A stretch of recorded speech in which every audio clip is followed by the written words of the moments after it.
Hello and welcome. You've reached Phantom Phone Line, a broadcast of the strange, the chilling, and the unexplained. Season 0 is our beginning, a space for crafted tales inspired by ghost stories, folklore, and more. So now, let's hear what's been left on the phone line.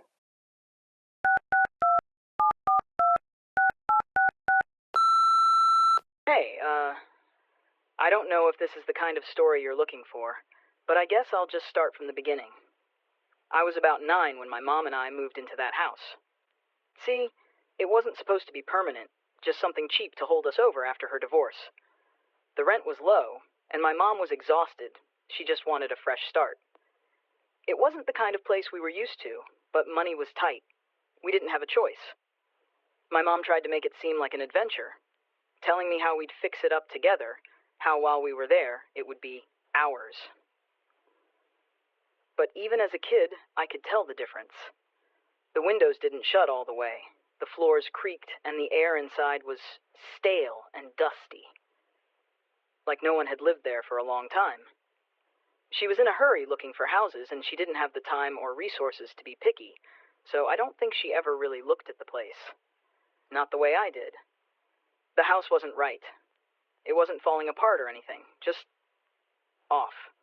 The walls were scuffed, the carpet was old, and there were these weird stains on the ceiling, like water damage that never got fixed. The windows stuck in their frames, and the whole place had this smell, not mildew exactly, just stagnant. It felt empty for a long time. But the thing that stuck with me most? The locks. Every single door in that house had extra locks. Of course, the front door had one, but even the bedroom doors had them, like someone had been locking them from the inside. And the basement? It had a sliding bolt on the outside of the door. But what was really weird, there was a room at the end of the hallway, past my bedroom, past the bathroom, all the way down at the end of the hall. Mom never let me go in there. She told me it was only for storage, and that there was nothing in there I needed to see. Well, that one rear bedroom door didn't just have a lock on it. No, that door had 3.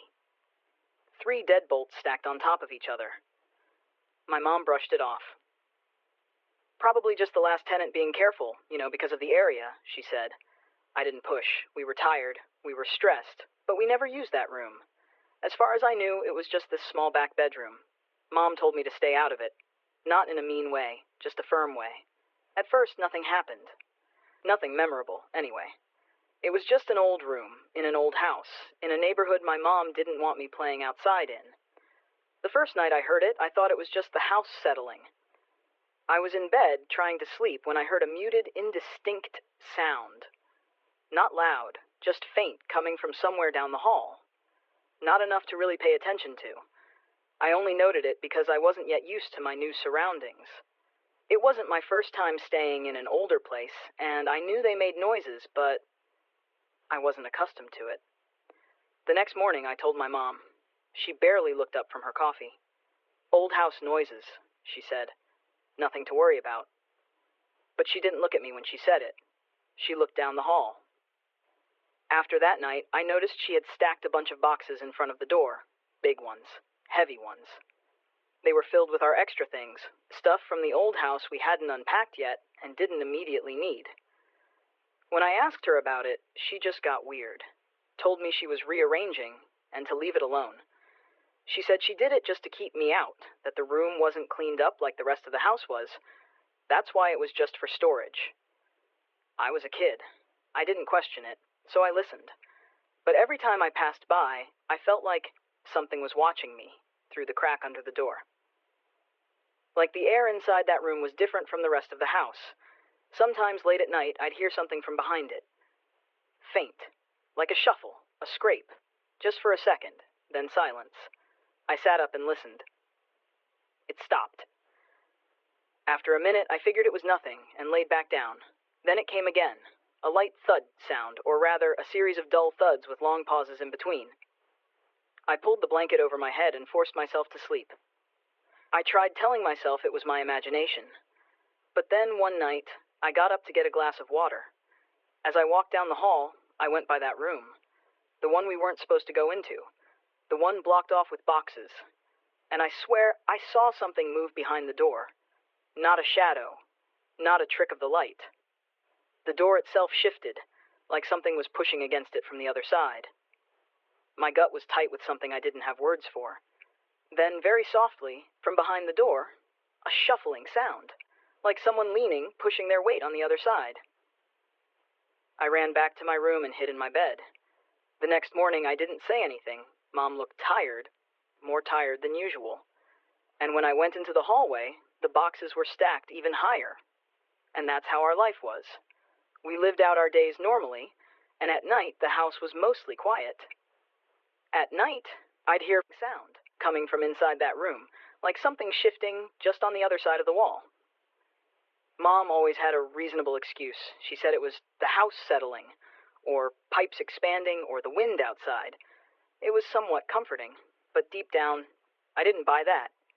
But it was enough to get us through our days, our weeks, at least for a while. Hopefully, it stays quiet.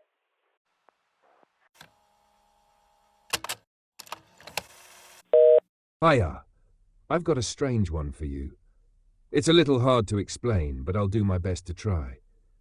When I was younger, I used to visit this small village where my cousin lived. It was one of those places where, when you arrived, everything felt like it had been frozen in time. Quiet streets, cobblestone paths, and those little stone cottages you only ever see in the pictures. It was nestled in the hills with the most stunning views. One of those places that felt peaceful, but there was always something a little off about it.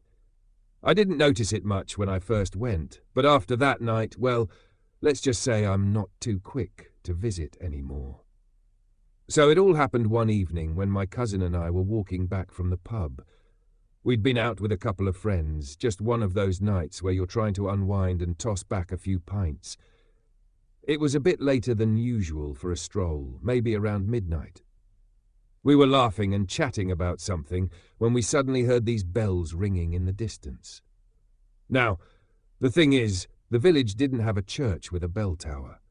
The only chapel there was tiny, barely big enough for a handful of people, and definitely not the kind of place to have bells ringing late at night. So I thought I must have been hearing things, but then I looked at my cousin, and he had this strange look on his face. I asked him if he heard it too, and he just smiled and said, "Ah, you're hearing the phantom bells, aren't you?" At first I thought he was just messing with me, like some local joke. But then he told me that, according to the villagers, the bells were a sort of omen. He said that they only rang when something bad was about to happen, like a warning, or sometimes when someone was about to die. It was just one of those old stories they passed down from generation to generation. I'll admit, I laughed it off. It was a silly superstition, right? I mean, I wasn't the sort of person who put stock in old ghost stories or folklore, but as we walked on, the bells started ringing louder, almost like they were following us. And it was strange, because it didn't sound like it was coming from any one direction. It was as if the bells were echoing off the hills all around us. At first I thought maybe someone had hidden a bell somewhere, playing tricks, but it just didn't make sense. By the time we got closer to my cousin's cottage, the sound was almost unbearable, like someone was ringing them right in my ears. And just as we reached the front door, it stopped. Dead silence, like someone had just turned the volume off. It didn't make sense, but we both stood there for a moment, staring at each other. My cousin shrugged and said, "Well, if it's true, then at least we're here to talk about it, eh?" I was trying to be calm about it, but honestly, I felt a bit unsettled. Something about that silence after the bells, like everything had gone still, unnatural, you know? It was a feeling I couldn't shake off, but it wasn't until that night that I really started thinking maybe there was something to it. You see, after we went inside, the wind started picking up, and I'm talking about a wind I've never felt before. It howled through the trees, rattling the windows, and then the storm hit. It came out of nowhere. One minute it was calm, and the next there was this fierce gust of wind followed by heavy rain. The storm was intense, unlike anything I'd ever experienced. The trees were bending over, some even snapping, and the power went out, leaving us in the dark. It felt like the storm was angry, like it was part of whatever had been set in motion. We spent the night huddled in the cottage. The storm raged on for hours as we sobered up. The next morning, the village was a mess. Trees down everywhere, debris scattered all over the place, and the kind of eerie quiet that follows after something bad happens. I remember walking outside to see the damage, and it felt wrong. Like the world hadn't been the same since that moment. I kept thinking about what could have caused the noise, trying to reassure myself. Surely the great wind ripping through the valley might have caused it? But the bells hadn't rung again, so the feeling I had that night stuck with me. Something had been warning us. Something had been trying to get our attention. I've never heard those bells again, even though I've been back more than a few times. Maybe it was all just coincidence. Maybe it was just an old superstition and a freak storm, but part of me wonders if something else was at play. Like maybe the bells were more than just a story. Anyway, that's my tale. I don't know if it means anything, but I just thought it might be worth sharing. I've never forgotten that night, and I guess I've always wondered if anyone else has heard the phantom bells, or if anyone else has experienced something like that.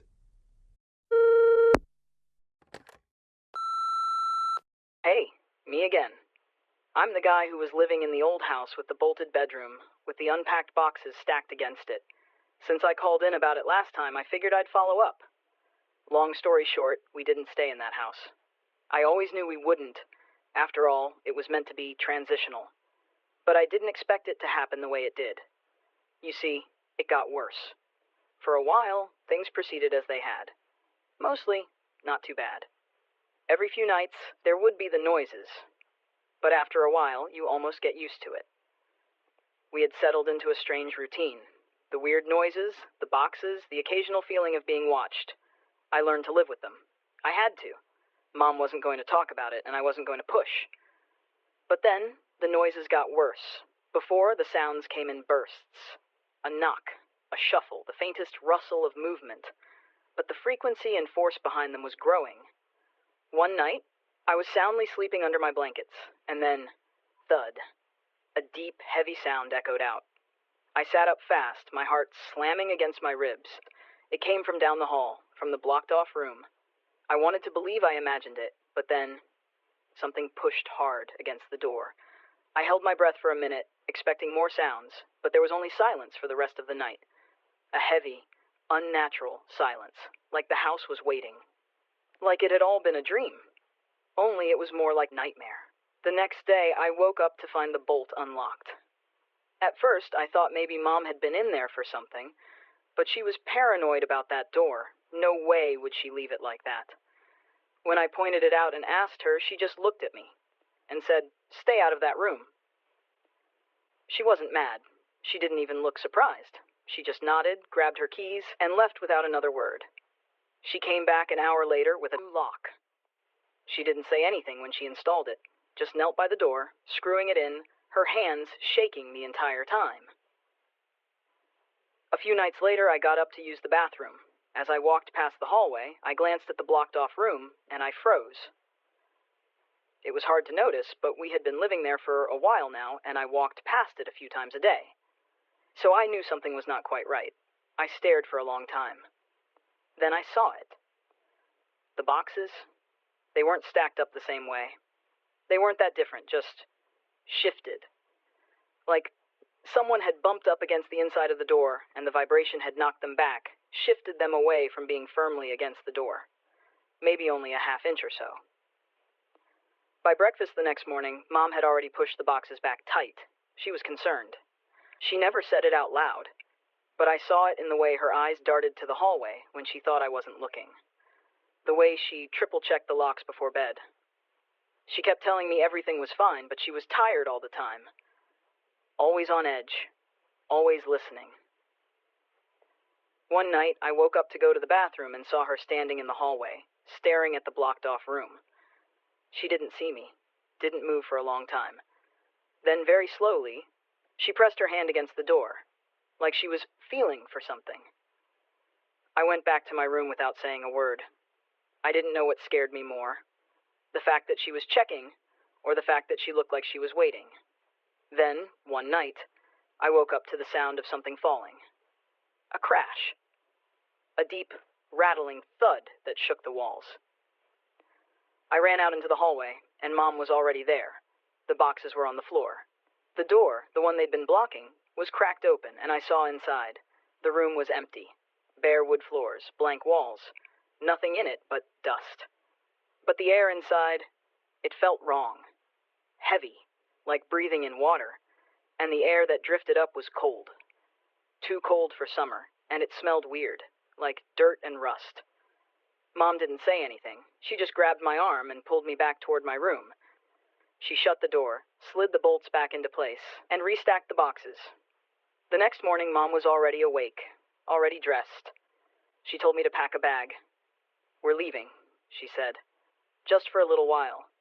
But we never went back. We left everything. Furniture, clothes, even my old toys. Mom didn't care. She just wanted out. Later, she arranged for movers to get our stuff. We stayed with my uncle for a while until she found a new place. We never talked about it.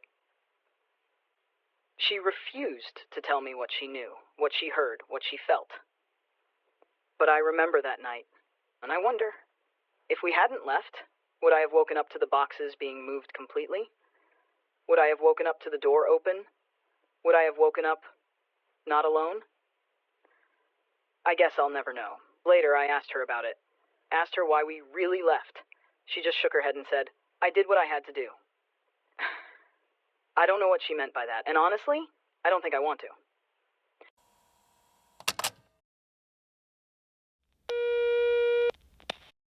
Hey, good evening. I hope I'm not calling too late.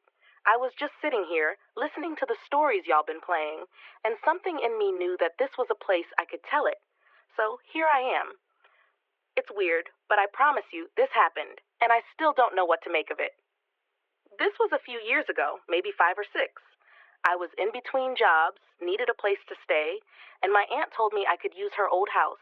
Now, this was way out in the country, one of those places at the end of a long dirt road where the only thing around you is woods, quiet, and more quiet. She'd moved in with her daughter after she got sick, so the house was just sitting empty. She said it was a good house, just old, needed someone in it, and I wasn't about to turn down free rent, so I packed my bags and moved in. It was a sturdy place, one of those old Southern houses built to last. Wide porch out front, big heavy doors, thick walls that held onto the day's heat long after the sun went down. It smelled like dust and old wood when I walked in, like a place that hadn't been lived in for a while, but was still holding on. I spent that first day airing it out, opening windows, sweeping up. The power still worked, the plumbing too, so I figured I could make do for a while. At first, it was fine, peaceful even. I'd sit out on the porch in the evenings, listening to the cicadas, watching the fireflies. During the day, I'd poke around the house, clean, read, just keep myself busy. The nights, though, that's when I started to notice things. And well, it started with the breathing. I know how that sounds, but I don't know how else to describe it. Late at night, when the whole world went still, I'd hear it, deep, slow, steady, like air moving through something too tight. It wasn't the wind. There wasn't any. And it wasn't the pipes, either. This sound had weight. It was thick, like it was inside the walls. At first, I ignored it. Houses make noise, right? Old wood shifts, settles. But after a few nights, I realized something. The sound wasn't random. It had a rhythm to it. It would start slow, dragging in, dragging out, then stop. Sometimes for minutes, sometimes just for a few seconds. And then it would start again. I told myself it was nothing. I mean, what else could I do? I needed a place to stay. But I started to notice other things too. Like how the air felt heavy at night. Like the house was holding on to something. There were places inside that just didn't feel right. The hallway, for one, always too dark, even in the daytime. And the corner of the living room, near the fireplace, I couldn't stand there too long. It felt like I wasn't alone when I did. But the worst part? The air. Some nights, I'd wake up gasping, feeling like something had pressed all the breath out of me, like the whole house had gone still, holding its breath along with me. And just when I'd think I couldn't take it anymore, the pressure would ease, and I'd hear it, slow, steady, filling the space around me, that deep, dragging breath. Then one night, it got worse. I woke up, and I felt it before I heard it. You ever wake up and just know something ain't right? That was me. My skin was cold, my heart already beating too fast, and then I realized the breathing wasn't in the walls anymore. It was in the hallway, right outside my bedroom door. I went still. I didn't move, didn't breathe. I just listened. It was so close. And then the floor creaked. Not loud, not like someone stomping around, just the slow, careful weight of something standing there. I could hear it shift, like it was deciding something. I thought any second now that door's gonna open, but it didn't. The breathing just stayed there, deep and steady, filling the hallway. I wanted to move, to grab my phone, to turn on the light, something. But I was scared that if I did, it would know I was awake. So I just laid there, staring at the ceiling, waiting. I don't know how long it lasted. Felt like forever. But eventually the air changed. That thick, heavy feeling lifted. The breathing faded. And then, nothing. The next morning, I tried to shake it off. Told myself I was dreaming. But I couldn't stop thinking about it. So I decided to ask my aunt about the house. I called her up, tried to be casual about it. Just asked, "Auntie, you ever hear anything weird in that house at night?" She went quiet for a long time. Then she said, real soft, "You kept the windows shut at night, right?" I told her, yeah, but I asked her why. She just sighed and said, "That house, it don't like to let things out." I didn't ask her to explain. I didn't want to know. But I did start keeping the windows shut. And after that night, things got worse. The breathing wasn't just in the hallway anymore. I'd hear it in the kitchen, in the living room. Sometimes it was faint, like it was moving through the walls. Other times it was close, like it was in the same room. And the worst, the night I heard it right behind me. I was brushing my teeth, getting ready for bed. I turned the faucet off, and in that silence, I heard it. A breath, right by my ear. I dropped my toothbrush, spun around so fast I almost fell.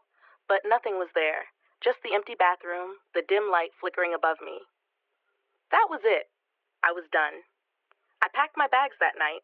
I didn't care where I went, I just had to get out. First thing in the morning, I told my aunt I was leaving.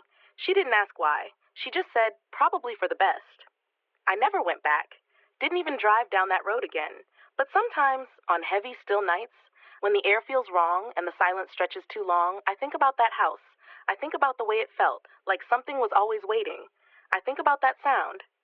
Deep, slow, steady, like something breathing. And I wonder, was it just the house? Or was something inside it, waiting to be let out? Anyway, that's my story. Haven't had anything like it anywhere else I lived, thankfully.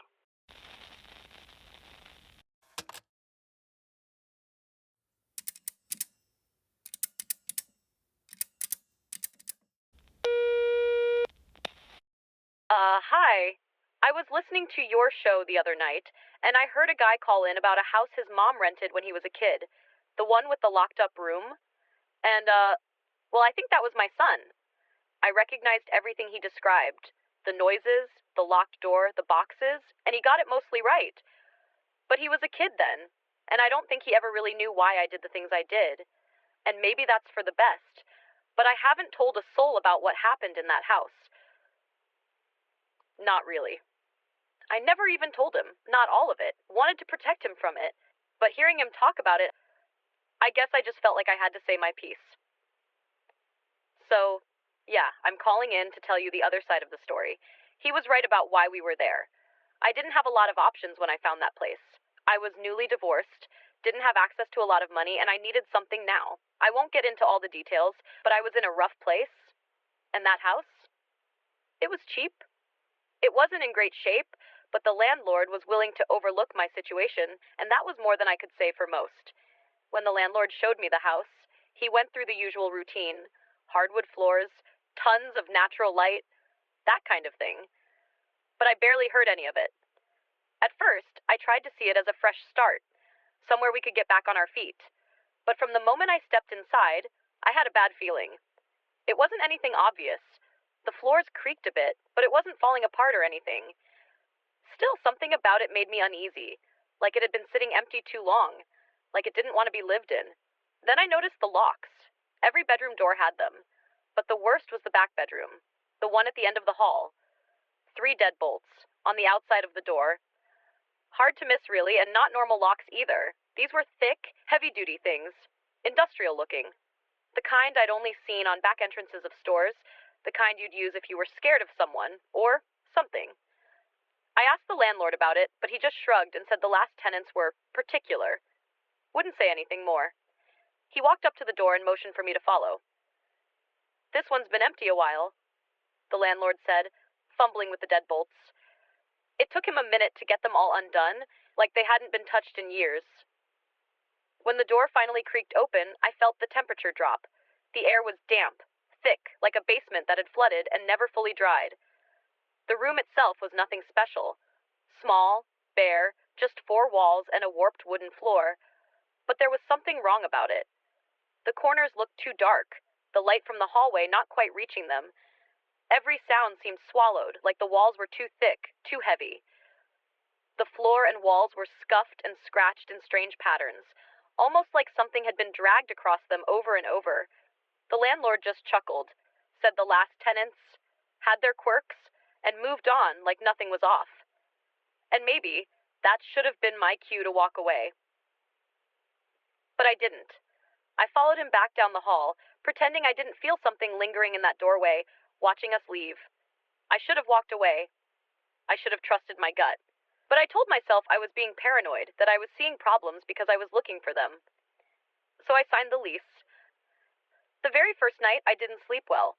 The house made noises, soft ones, nothing too alarming, but just enough to keep me awake. And then sometime in the night, I heard it.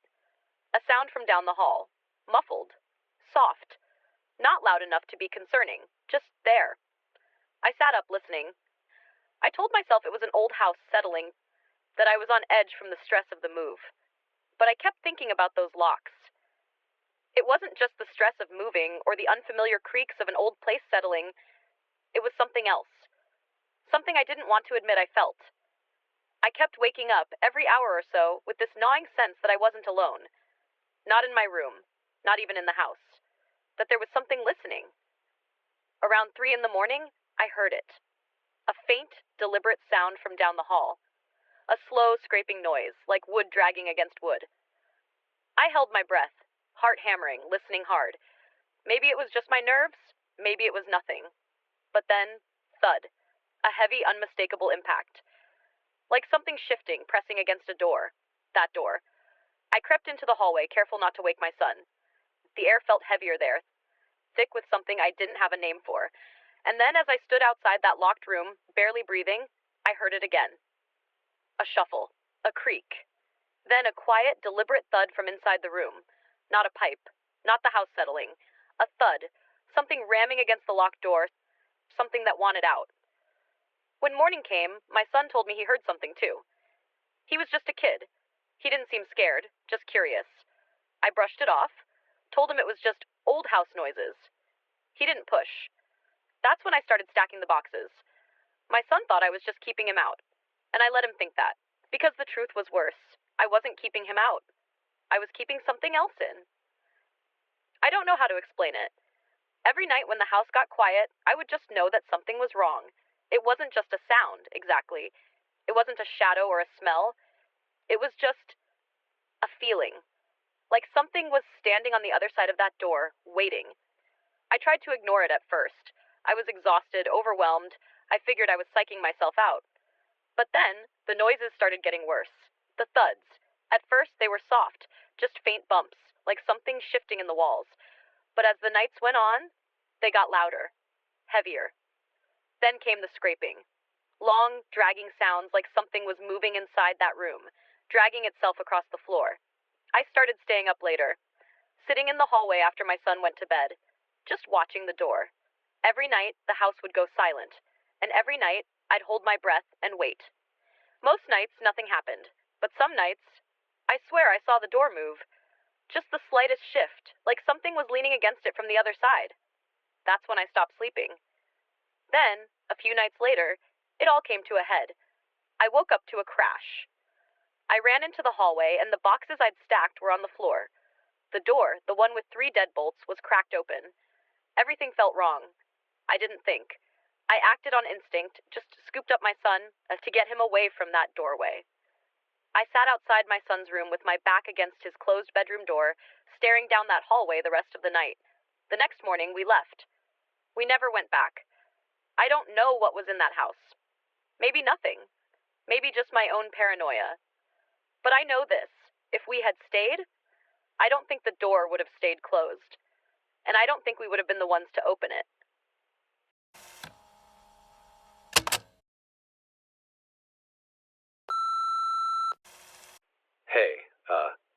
Hey there. Hope I ain't catching you at a bad time. I've been listening to your show, and well, I guess I'd share my tale and maybe get some answers in the comments section or something, because I still don't know. And I don't like that. Alright, here goes.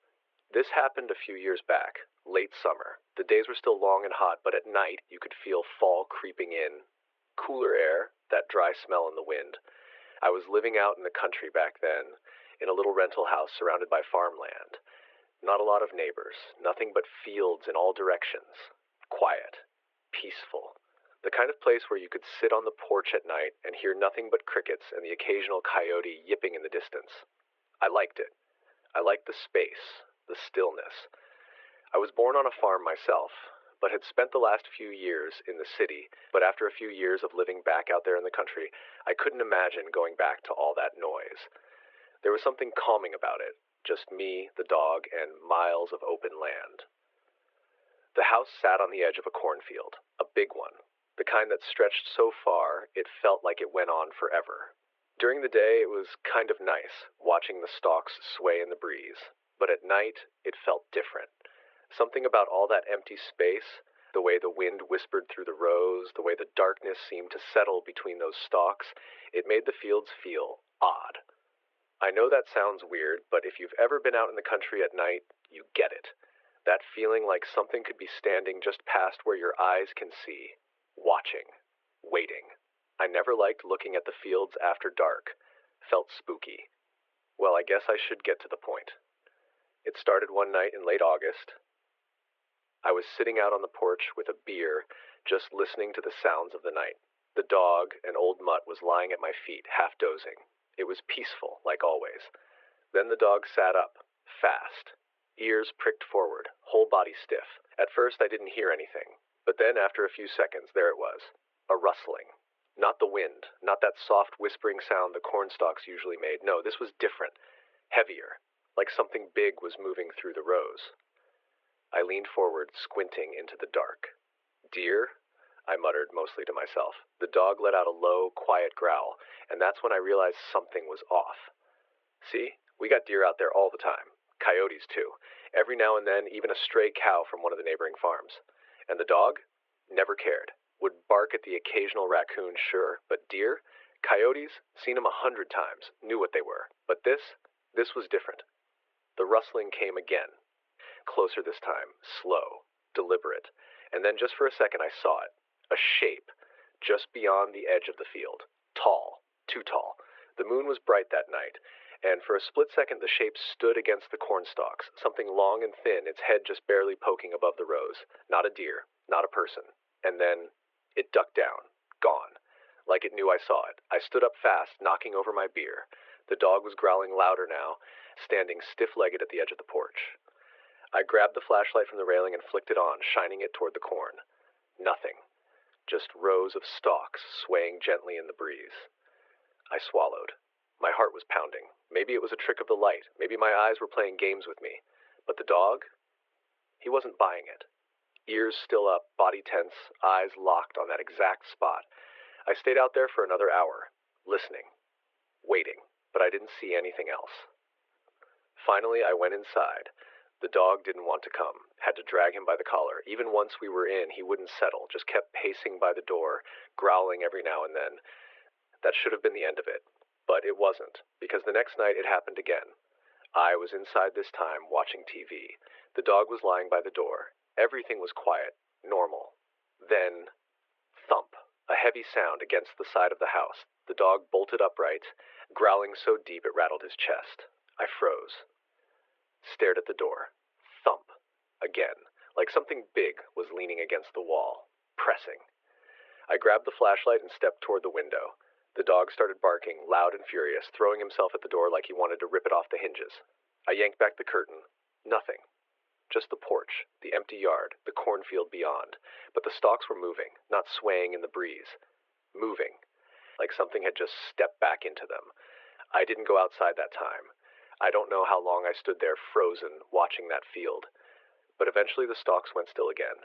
And then, silence. I barely slept that night.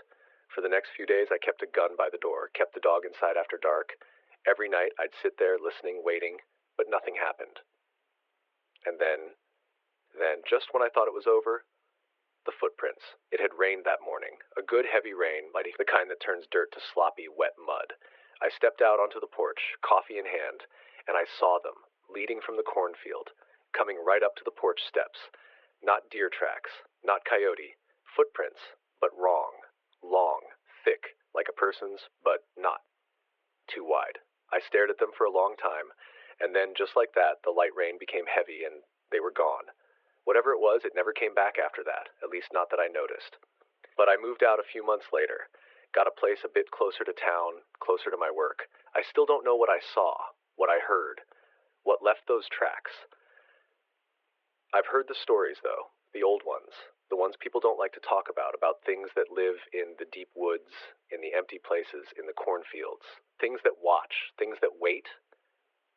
I don't know. Maybe it was just a deer, maybe it was my imagination, but I still think about it. I still remember the way the stalks moved, and I still remember the footprints. Anyway, thanks for listening. I think that's all I got. There you go.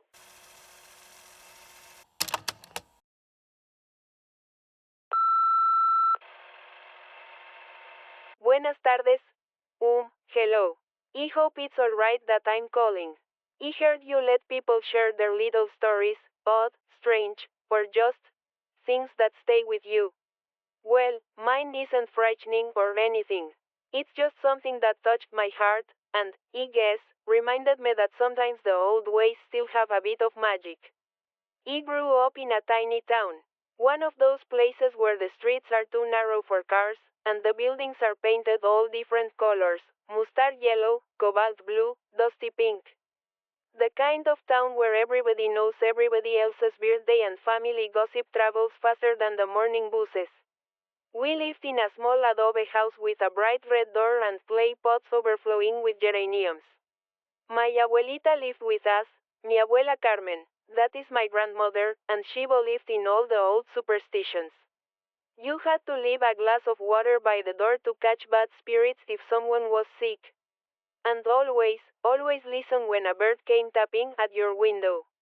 Cuando un pájaro canta en tu ventana, es porque trae noticias, she would whisper, her voice soft like a lullaby. Anyway, life happened. I grew up, left home, moved to the city for work. I have a small apartment now, not much bigger than the living room back home, but it's enough for me. It's tucked above a panaderia, so every morning my little place smells like sweet bread and yeast. It's a nice smell, but sometimes, the city can feel so big. So lonely. About 2 months ago, I had one of those heavy days. I woke up already tired. Work was endless, angry clients, mistakes in reports, emails stacking up faster than I could read them. By the time I made it home, it was dark and raining, and I felt wrung out like an old rag. I made myself some café de olla, the way my mama taught me, lots of cinnamon, lots of piloncillo, and sat at the kitchen table, just staring at the little altar I have tucked in the corner. A photo of Abuela Carmen, a few candles, a little statue of La Virgen. I didn't light the candles that night. I just sat there, feeling sorry for myself. That's when I heard it, soft, almost SHY, tap tap tap at the window. At first, I thought it must be a loose shutter. My building's old, everything creaks and groans with the wind. But when I looked up, there it was. A tiny gorrión, a little brown sparrow, rain-soaked, clinging to the narrow ledge outside my window. Its head cocked to one side, its tiny black eyes peering right at me. It tapped the glass again, not hard, more like it was trying to get my attention. I just froze. I hadn't thought about Abuela saying in years. But it came rushing back, her voice, her warm hand on my head, trae noticias, mijita, buenas o malas. Pero siempre escucha. I pressed my hand to the window, and for a moment, the bird just stayed there, watching me, singing a little, chirping so softly I could barely hear it over the hum of the city.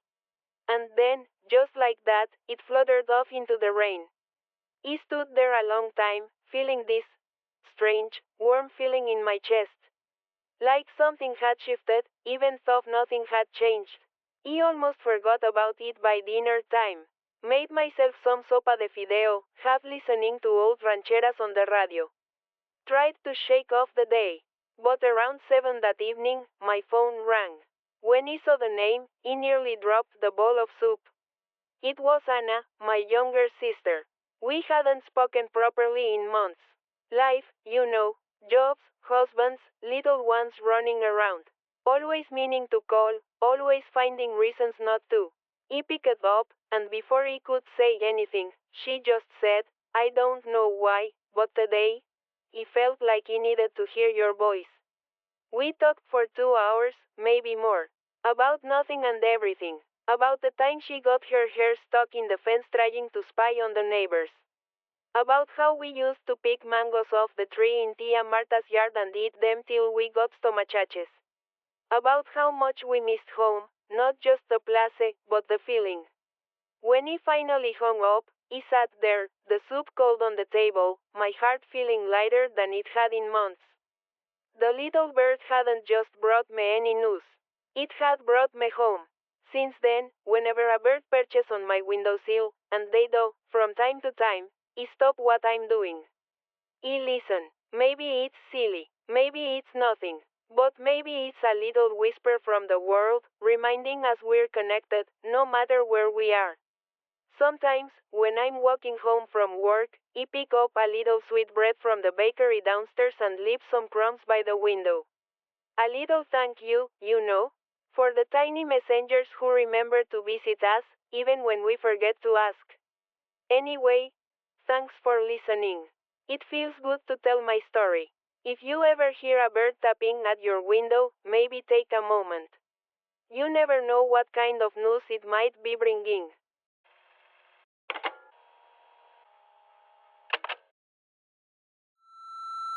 Hi. I've been meaning to share this somewhere, and your show just felt right. Sorry if I ramble a bit, I'm not sure how best to explain this. A few months back, I moved into this small apartment. It's nothing fancy, kind of tucked behind a row of shops near the edge of town. It's got those old creaky floors, and a weird smell like wet concrete when it rains. The kind of place that's cheap because no one else really wants it. But for me, it was freedom. First time living truly alone. I didn't mind the noise, or the thin walls, or the way the hallway light flickered. It felt like a step forward in my life. The first night I moved in, I didn't even unpack properly. I just dragged my mattress into the bedroom, threw a sheet over it, and collapsed. I remember kicking my shoes off, too tired to care where they landed, one pointing straight at me, the other somewhere nearby. That's important later. Growing up, my grandmother used to tell us all kinds of little rules about living spaces. She believed homes weren't just buildings, they had energy. They remembered things.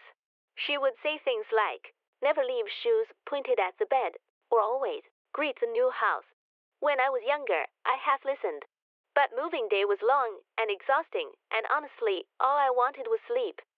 I woke up sometime after 3 a.m. It was a strange kind of waking, not fully conscious, but not dreaming either. Like something tapping at the edge of your senses. At first, I thought it was just the new environment, different creaks, new shadows. But the room felt wrong. Heavier, colder. I checked the window closed tight. Checked the thermostat working fine. But the feeling wouldn't go away. It was like someone else was in the room with me, not moving. Just standing, watching. It's a terrifying thing, that kind of stillness. I tried telling myself it was nothing. New place, new sounds, overactive imagination. Eventually, I must have fallen back asleep, but it was restless. I kept waking up, feeling like I was being stared at. The next few nights were worse. Always around 3 a.m., the air would shift. The cold would settle. I started sleeping with the bedside light on, thinking it might help. It didn't. One night, I woke up and caught something just for a second out of the corner of my eye. A shadow near the foot of the bed. It didn't move. It didn't make a sound. I stared and stared, trying to will it away, telling myself it was just a trick of the light. But the feeling that heavy, pressing weight stayed. It stayed even after I got up, turned on all the lights, paced around the tiny apartment, trying to shake it off. After that, I started avoiding sleep altogether. I'd stay up scrolling my phone until my eyes burned. I'd fall asleep to the TV murmuring in the background. Anything to distract myself. Didn't really work. One afternoon, while on a video call with my mother, she noticed how tired I look. She asked if everything was okay. Half joking, mostly trying not to sound crazy, I told her I thought maybe the apartment was haunted. I expected her to laugh. She didn't. Her face went serious in an instant, and she said, "Are your shoes pointing at your bed?" It hit me like a jolt. I hadn't even thought about it since moving in. I glanced down during the call, and sure enough, there they were, my sneakers, pointed right at the mattress. She told me just like my grandmother used to that pointing shoes at your bed invites bad spirits. It creates a path for them, like a door you're leaving wide open. She told me to move them immediately, turn them outward, away from where I sleep, preferably facing the door. And she said almost like an afterthought to clap 3 times at the threshold of the bedroom and say, "You are not welcome here." I'll be honest. I felt ridiculous, but I was desperate enough to try anything. That night, I moved the shoes, turned them neatly toward the door. I even clapped 3 times and whispered the words, feeling more silly than brave. And that night, for the first time in weeks, no coldness, no weight, no waking up in the middle of the night with my heart racing. I slept straight through until morning. I can't even describe the relief. It felt like I could breathe again. Maybe it was all in my head. Maybe changing something physical, the shoes, the routine gave my mind permission to relax. Or maybe there's something to those old traditions after all. Maybe the new things we've forgotten. Things we try to explain away with science and reason, but that deep down, our instincts still recognize. I don't know. I'm not saying my apartment is haunted. I'm not saying I had a ghost standing at the foot of my bed. All I know is I still live here. And my shoes are always pointed away from the bed now. Thanks for listening to me ramble. I love your show. Hope this fits.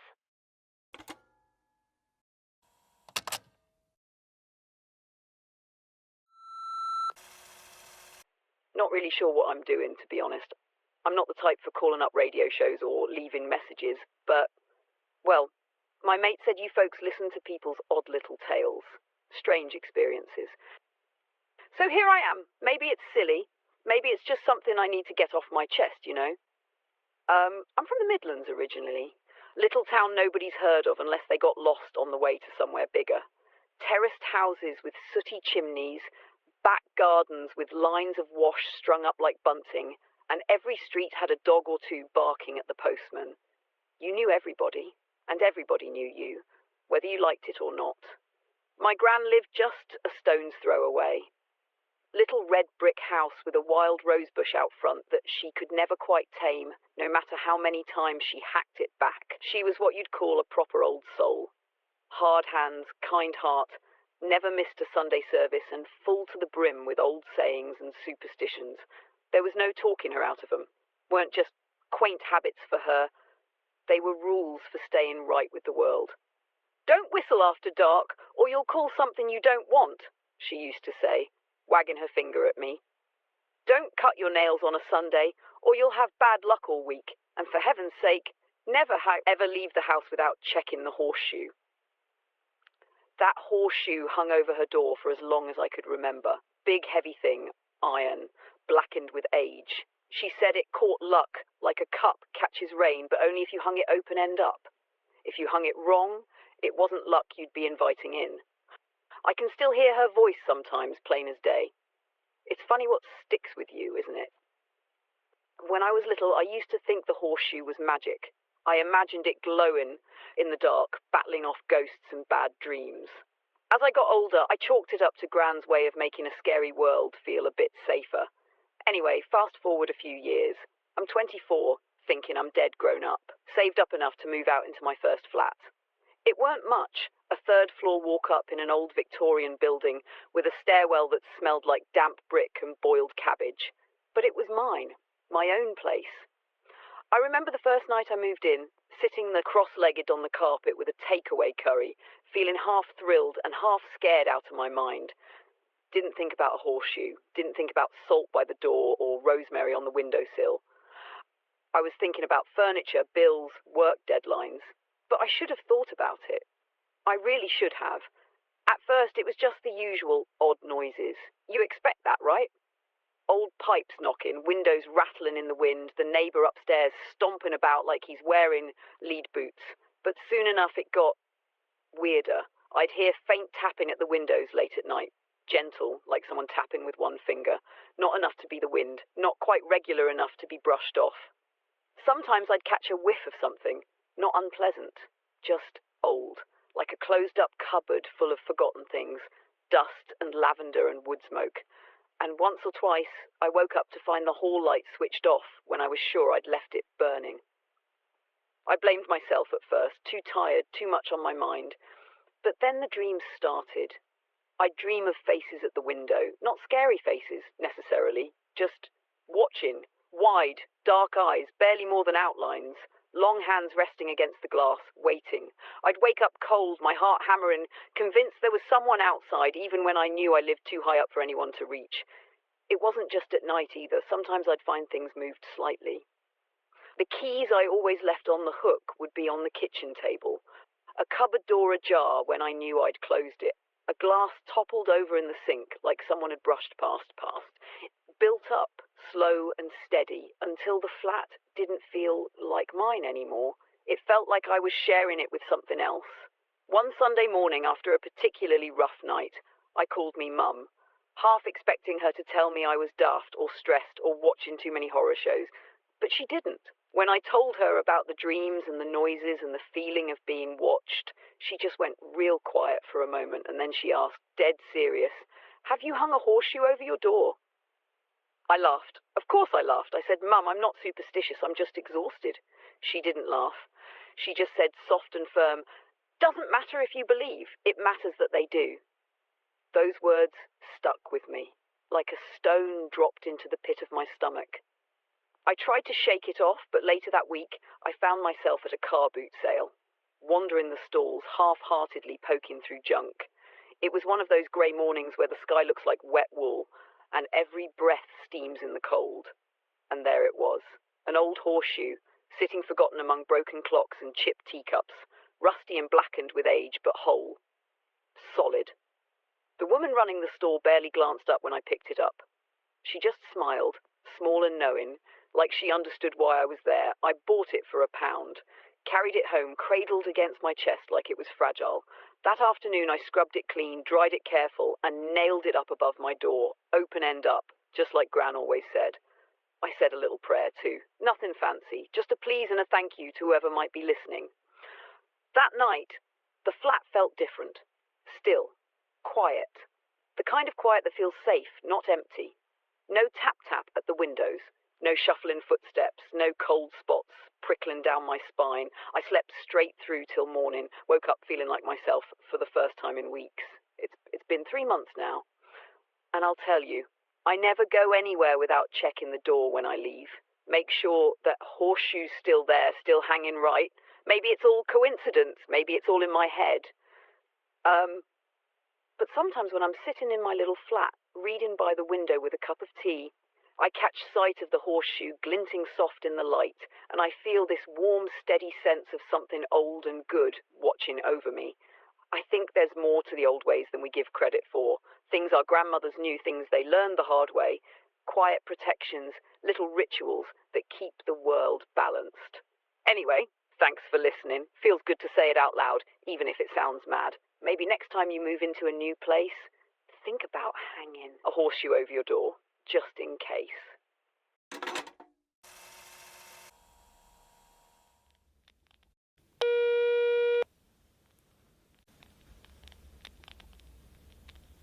Evening. Hope this is the right number. My buddy told me y'all listen to stories about strange things and, well, figured I'd call. Maybe just to get it off my chest. See, where I come from, deep south, folks got a way of doing things. Ain't just traditions. It's survival, you know? You listen to your elders. You mind the old ways. You sweep your floors before dark, always toward the door. And you make sure that dirt and dust leaves your house before the sun goes down. Wasn't just about keeping tidy. Folks said dust could carry all kinds of things you don't want lingering. Sorrow, sickness, spirits. Bad luck would sit heavy if you didn't clear it out. When I was a boy, I used to roll my eyes at all that. Thought it was just old talk. But I never disrespected it, neither. There's something about those kinds of lessons. They stick to your bones, whether you want them to or not. Anyway, I'm living up north now. Little city apartment.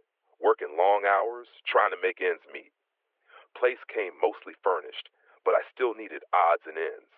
And you know how it is. Thrift shops, estate sales, whatever gets the job done cheap. About a month back, I wandered into this little estate sale. One of those real quiet ones where half the stuff still smells like the folks who owned it. Dusty books, old lace curtains, yellowed photos still in the frames. Wasn't planning on buying nothing. But then I saw it. This broom, tucked away behind a coat rack. Old thing. Handmade, I could tell right away. None of that plastic junk. Solid wooden handles, smooth from years of grip. Bristles looked like they were real straw, tied up tight with twine. Had this worn, honest look to it, like it had a history. And something in me said, take it home. Maybe it was nostalgia. Maybe something else. I paid $2 and carried it out over my shoulder. Felt light as a feather. But when I leaned it against the corner of my kitchen at home, it stood tall and sturdy like it belonged there. Didn't think much of it. Not at first. But that night, just shy of 2 a.m., I woke up to a sound that didn't belong. Soft, rhythmic, a steady swish-swish across the floor. At first, I laid there in the dark, listening, telling myself it was nothing. Maybe the pipes, maybe the wind. But it kept on. Gentle, patient, sweeping. And it was coming from my kitchen. Heart knocking around my chest, I slid out of bed, barefoot, moving quiet across the creaky wood floor. The moon was full that night, spilling silver light through the windows. No need to flip on a lamp. I peered around the corner, half expecting, I don't even know what. Nothing. Just the kitchen, empty and still. But the broom had moved. I had leaned it neatly in the corner. Now it lay across the middle of the floor, as if someone had dropped it mid-sweep. I told myself every reasonable thing. Maybe it slid, maybe the vibrations from the building, maybe I knocked it over without noticing. But deep down, a cold, quiet little place inside me said, no, you know better. Next day, I brushed it off, propped the broom back up, went to work, came home. Normal day. That night, around the same time, just after 2, the sweeping started again. Soft, purposeful. This time, I turned the kitchen light on real fast. Nothing. But the broom laid flat across the floor again, always in a different spot, like whoever was using it had been moving slow around the room. I started paying more attention after that. Started noticing little things. A line of dust across the floor where there hadn't been dust before. Faint tracks in the flour on my kitchen counter, like something had brushed over it. And every morning, the broom would be out of place. I remembered what my grandmama used to say. That dust ain't just dust. It's what settles when the air gets too heavy with things unseen. So I started sweeping again. Not just a lazy once-over, proper, careful, pushing all the dust right out the front door, whispering a little prayer under my breath. Sweep the sorrow, sweep the sin, sweep the trouble out, don't let it in. And sure enough, on the nights I did that, the broom stayed put. The sweeping sound stayed silent. But if I forgot, or got lazy, swish, swish, swish, and sometimes I'd hear footsteps too, barefoot, slow, as if someone was keeping company with that broom. One night after a long shift, too tired to even eat, I collapsed into bed with doing my sweeping. At 2 or 6 a.m., the sweeping started, louder than ever, swish, swish, swish, not just the kitchen this time, closer, moving down the hall. I locked my bedroom door without even thinking, lay there in the dark, heart beating now, so loud I could barely hear the broom anymore. Next morning, the broom was leaning right against my bedroom door, like it had been left there deliberate. That was enough for me. I wrapped it in a garbage bag, drove out to a landfill, and hurled it into a mountain of trash without looking twice. Felt foolish, like maybe I'd imagined the whole thing. But ever since, silence. No sweeping, no footsteps, just quiet nights again. Maybe it was all in my head. Maybe it was just a creaky old apartment playing tricks on a homesick fool. But deep down, I don't believe that. Some things just carry a little more than dust, and some lessons you'd best not forget. Thanks for listening. Stay safe, y'all.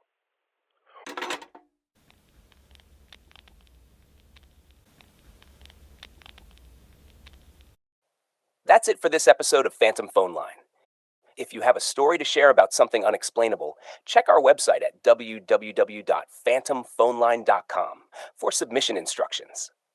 If you enjoyed tonight's tales, don't forget to subscribe to Phantom Phone Line and share this with a friend who loves the unusual and unexplained. This episode is part of Season 0, featuring dramatized tales of the supernatural, inspired by folklore, urban legends, and classic ghost stories. The views and opinions expressed are those of the individuals involved and do not necessarily reflect those of the podcast producers, affiliates, or sponsors. This content is intended for entertainment and informational purposes only and is not a substitute for professional advice or services of any kind. Listeners should exercise caution, seek professional advice if needed, and are encouraged to draw their own conclusions. Listener discretion is advised. Some content may be disturbing, sensitive, or triggering to certain audiences. Any resemblance to actual persons, living or dead, or to real events or locations is purely coincidental. Some parts of this content may feature elements that were created, altered, enhanced, or modified using digital production tools, techniques, or other advanced production methods, including synthetic or automated processes. All content is the property of Phantom Phone Line and may not be reproduced, distributed, or transmitted in any form without prior written consent.